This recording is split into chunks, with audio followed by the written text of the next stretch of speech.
Dear students, wish you a very good morning.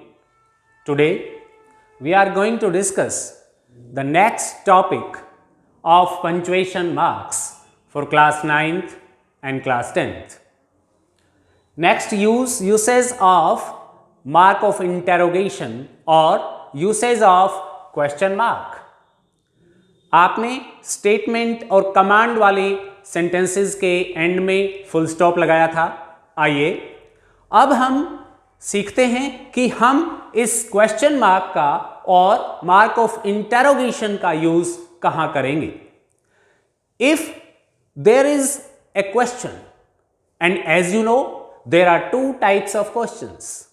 The first one is questions beginning with helping verbs. Question mark is used at the end of a question. Questions beginning with helping verbs. As you know, there are three basic helping verbs: be, do, and have. Form of be are is, am, are, was, were. Forms of do are do, does, did, and have. And forms of have are has, have, and had. You are very well aware of the usage of be, do, have, and their forms. If a sentence begins with these helping verbs, use a question mark at the end of the sentence. For example, are you happy? This sentence begins with are, which is the form of be, a helping verb. Are you happy? So we shall use a mark of interrogation at the end of this sentence. Let us take one more example. Have you completed your work? Have you completed your work? It begins with helping verb have. So we shall use question mark at the end of the sentence. Now these questions are known as yes/no questions. But there is one more type of questions beginning with WH words. What are WH words? For example, what, when, where, why, who, and how. These are basic WH words or words of a WH family. If a sentence begins with these WH words, they are known as open questions. They are questions. So we shall use a mark of interrogation at the end of these sentences. Let us take a few examples. Why are you crying? What is your name? We shall use mark of interrogation at the end of these sentences. It's very simple. Question का शुरू का जो word होगा वो या तो helping verb होगा या फिर WH फैमिली से होगा। यदि कोई भी सेंटेंस इन वर्ड से शुरू होता हो, use A question mark. It's very simple. Next is eight the end of A question tag. आपने क्वेश्चन टैग्स भी पढ़े हैं। एक और वीडियो में हमने क्वेश्चन टैग्स को डिस्कस भी किया है, वहां आप क्वेश्चन टैग्स के बारे में जान सकते हैं। क्वेश्चन टैग एक टैग होता है, जैसे हमारे जब हम कपड़े खरीदते हैं तो एक नया टैग लगा होता है जिस पे प्राइस और कुछ स्पेसिफिकेशंस लिखी होती हैं। ठीक उसी प्रकार से एक स्टेटमेंट के बाद एक क्वेश्चन टैग लगा होता है। एक पॉजिटिव स्टेटमेंट के बाद एक नेगेटिव क्वेश्चन टैग, एक नेगेटिव स्टेटमेंट के बाद एक positive question tag. For example, he is rich. He is rich, isn't he. हम यहां पर क्वेश्चन टैग का इस्तेमाल करेंगे। वैसे तो ये भी हेल्पिंग वर्ब से ही शुरू होता है, but it is not a direct question, it is a question tag. It is used to emphasise the statement which is preceded by this question tag. Next is she likes tea, doesn't she? They have reached, haven't they? ये जो छोटे छोटे question tags हैं जो इस coma के बाद लगे होते हैं, इनके लास्ट में हम मार्क ऑफ इंटरोगेशन का यूज करेंगे। पंचुएशन द फॉलोइंग सेंटेंसेस में यदि कहीं क्वेश्चंस हो, चाहे वो हेल्पिंग वर्ब से शुरू होने वाले क्वेश्चंस हों, चाहे WH फैमिली वाले क्वेश्चंस हों या फिर क्वेश्चन टैग्स ही क्यों ना हो, इन 3 स्थानों पर हम क्वेश्चन मार्क का, मार्क ऑफ इंटेरोगेशन का यूज करेंगे। आइए अब हम अगले पंक्चुएशन मार्क की बात करते हैं, मार्क ऑफ एक्सक्लेमेशन और एक्सक्लेमेटरी मार्क। ये मार्क आपने अवश्य देखा होगा, हिंदी में हम इसे विस्मयादि बोधक चिन्ह भी कहते हैं। जहां विस्मय होता हो, फीलिंग्स, इमोशंस की बात होती हो, N outburst of sudden feelings and emotions की बात होती हो, वो जो सेंटेंसेस होते हैं वो सेंटेंसेस एक्सक्लेमेटरी सेंटेंसेस होते हैं। We use this mark of exclamation at the end of exclamatory sentences. हम ऐसे सेंटेंसेस के एंड में दिस मार्क ऑफ एक्सक्लेमेशन को यूज करते हैं। ये 2 तरीके से यूज हो सकता है, या तो ये सेंटेंसेस के बिल्कुल एंड में यूज होता है या फिर एक्सक्लेमेटरी वर्ड्स के बाद यूज होता है। सबसे पहले हम बात करते हैं eight the end of exclamatory sentence. For example, what an excellent performance, what an excellent performance, this is a sudden feeling. बड़ा अच्छा लगा किसी की परफॉर्मेंस देखकर, तो एक सडन फीलिंग आती है, कितनी अच्छी परफॉर्मेंस है, व्हाट एन एक्सेलेंट परफॉर्मेंस। तो इसके एंड में हम मार्क ऑफ एक्सक्लेमेशन का यूज करेंगे। Next sentence, how wonderful the movie was. हम अभी अभी थिएटर से एक मूवी देखकर निकले हैं and the movie was very much wonderful. तो हम कह सकते हैं एक सडन फीलिंग हमारे मुंह पे आ सकती है, how wonderful the movie was. तो we shall use mark of exclamation at the end of such sentences. Next, ये वाले जो वर्ड्स हैं व्हाट, हाउ, हालांकि ये WH वर्ड्स हैं, यहां से आप बच्चे समझ सकते हैं कि ये तो क्वेश्चंस के बिगिनिंग में आते हैं। नॉट ओनली क्वेश्चंस, ये एक्सक्लेमेटरी सेंटेंसेस के बिगिनिंग में भी आते हैं, जो एक आउटबर्स्ट ऑफ सडन फीलिंग है, हमारी भावनाओं का एक तरह से उद्गार है। उस उद्गार के बाद हम एक्सक्लेमेटरी मार्क का यूज करते हैं। आपको ये वर्ड्स देखते ही क्वेश्चन मार्क यूज नहीं कर देना है। Use question mark only when it is used to ask a question. केवल तब जब हम इन क्वेश्चन मार्क्स का यूज, इनका यूसेज क्वेश्चंस पूछने के लिए करते हैं, तब हम क्वेश्चन मार्क्स का यूज करेंगे। But if these WH words are used to express a sudden feeling, we shall use mark of exclamation at the end of sentences. दूसरा, at the end of exclamatory words, बहुत सारे sentences में शुरू में ही exclamatory words का use किया जाता है। आइए हम कुछ exclamatory words की बात करते हैं। For example, wow, hooray, bravo, alas, oh, ouch। In words को हमने इंटरजेक्शंस के रूप में भी देखा है और पार्ट्स ऑफ स्पीच में हमने इनको इंटरजेक्शन के रूप में याद भी किया है, सीखा भी है। जब कोई भी सेंटेंसेस इन वर्ड से शुरू होता है तो हम इन वर्ड्स के तुरंत बाद एक्सक्लेमेशन का यूज करते हैं, साइन ऑफ एक्सक्लेमेशन का यूज करते हैं। For example, alas, his mother is no मोर।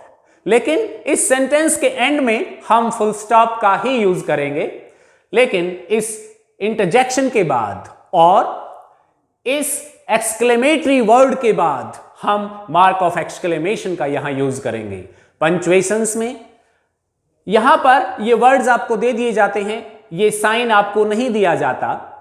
यदि आपको इन एक्सक्लेमेटरी वर्ड्स के बारे में पता है तो हम यहां पर एक्सक्लेमेटरी साइन का यूज करके इस सेंटेंस को पंक्चुएट कर सकते हैं। लेकिन यहां पर हम एंड में फुल स्टॉप का ही यूज करेंगे।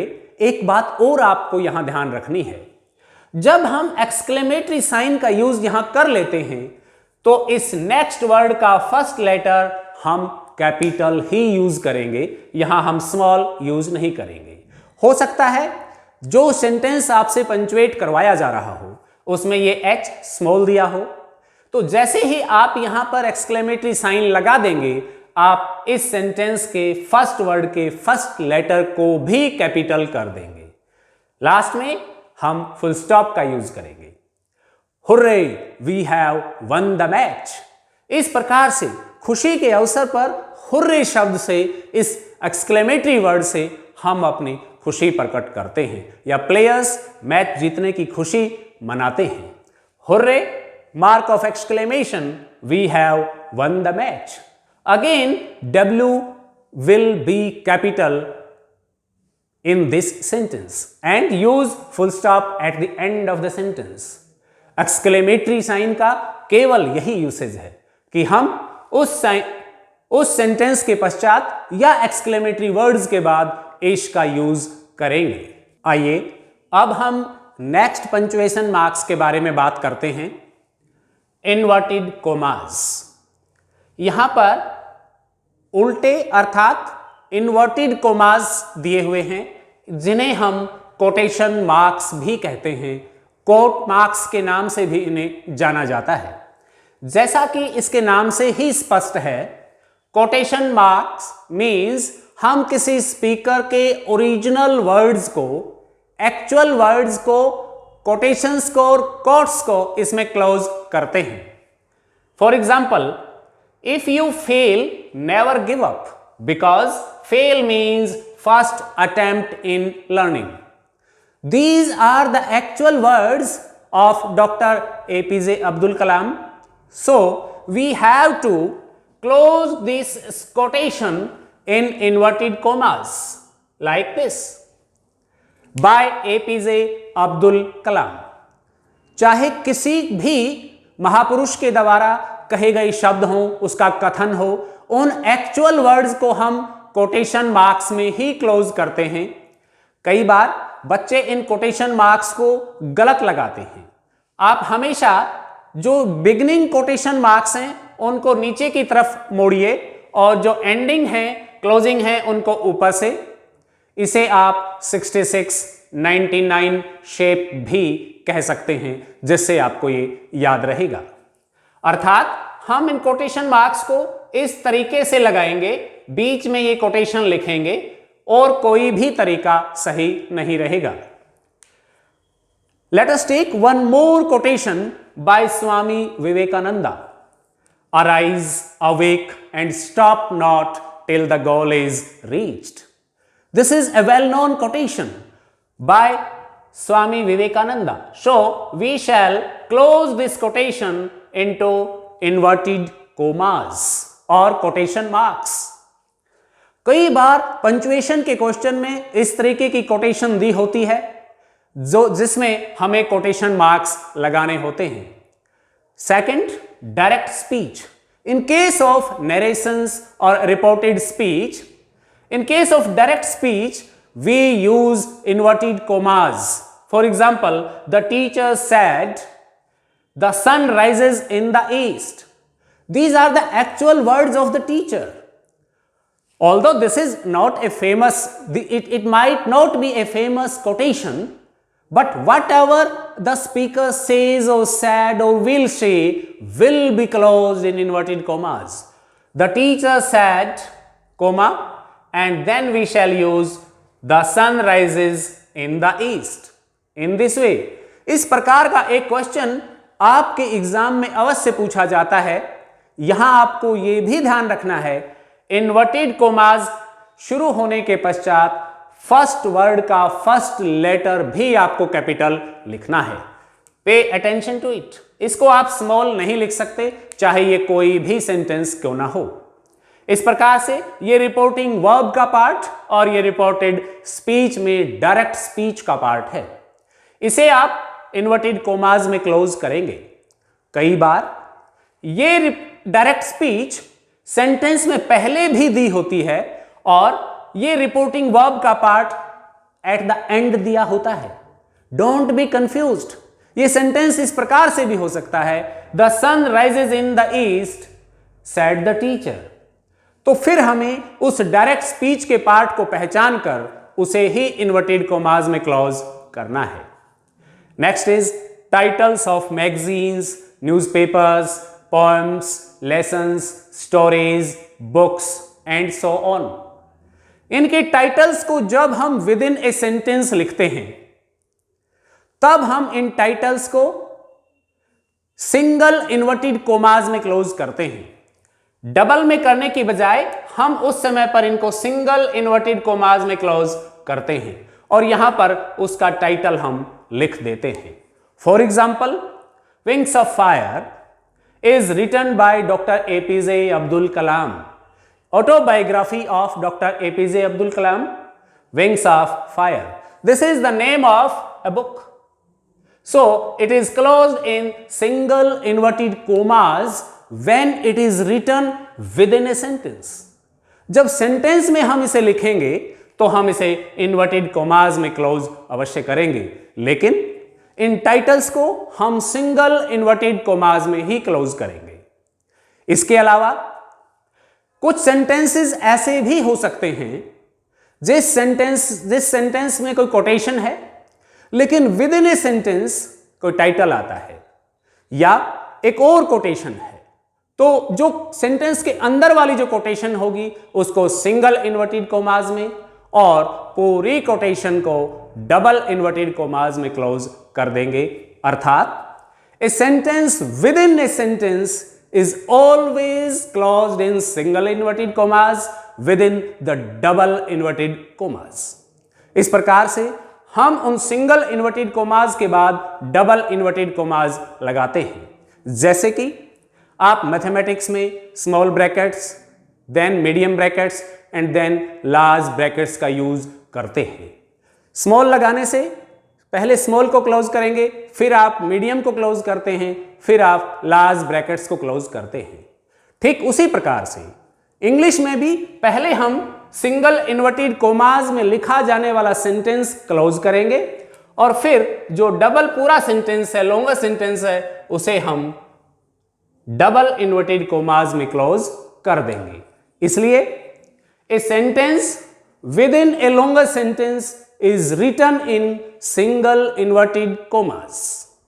आइए अब हम डिस्कस करते हैं next punctuation mark, apostrophe.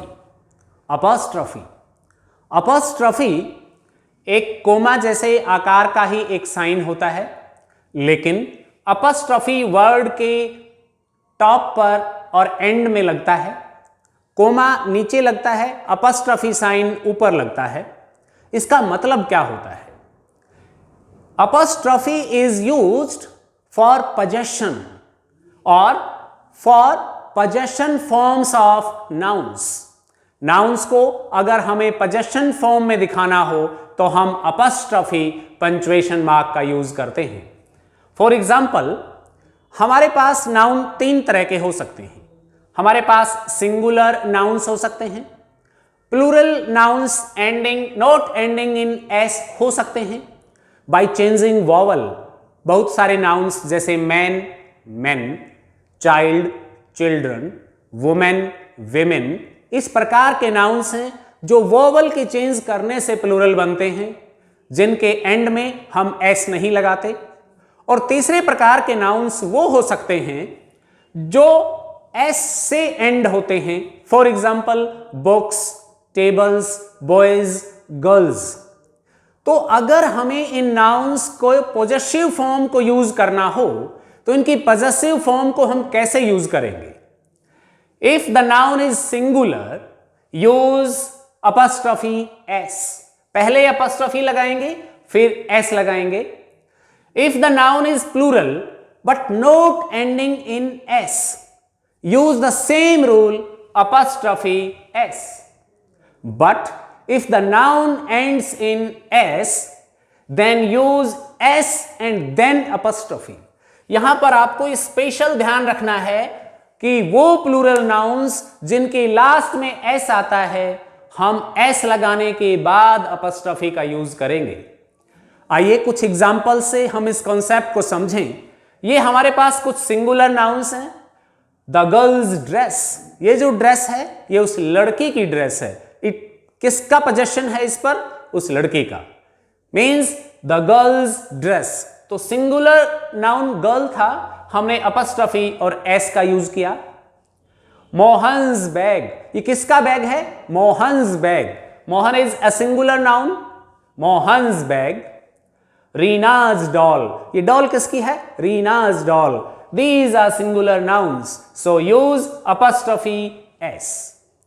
If the noun are plural but they don't end in s, then use the same rule as we have used here. Apostrophe s. Children's books, ये जो shop है इस shop पर केवल बच्चों की पुस्तकें मिलती हैं। Children's books. Children is a plural noun but it does not end in s. Children, then we shall use apostrophe s, children's books. Men's wear, shop पे लिखा होता है men's wear, women's wear, women's college। इस प्रकार से हम यहां पर apostrophe s का ही यूज करेंगे, परंतु अगर नाउन s से एंड होती है या एंड में s आता है, बॉयज स्कूल, लड़कों का स्कूल, यहां पर अक्सर बच्चे गलती करते हैं, वो इस सिंगुलर नाउन की तरह से ही बॉय के बाद अपस्ट्रफी एस से पहले लगाकर एस लगा देते हैं। क्या आप जानते हैं बॉयज स्कूल का मीनिंग क्या हुआ? यदि हम इस अपस्ट्रफी को यहां लगाते हैं तो इसका क्या मीनिंग है? एक लड़के का स्कूल। क्या कोई ऐसा स्कूल है जो एक ही लड़के का हो?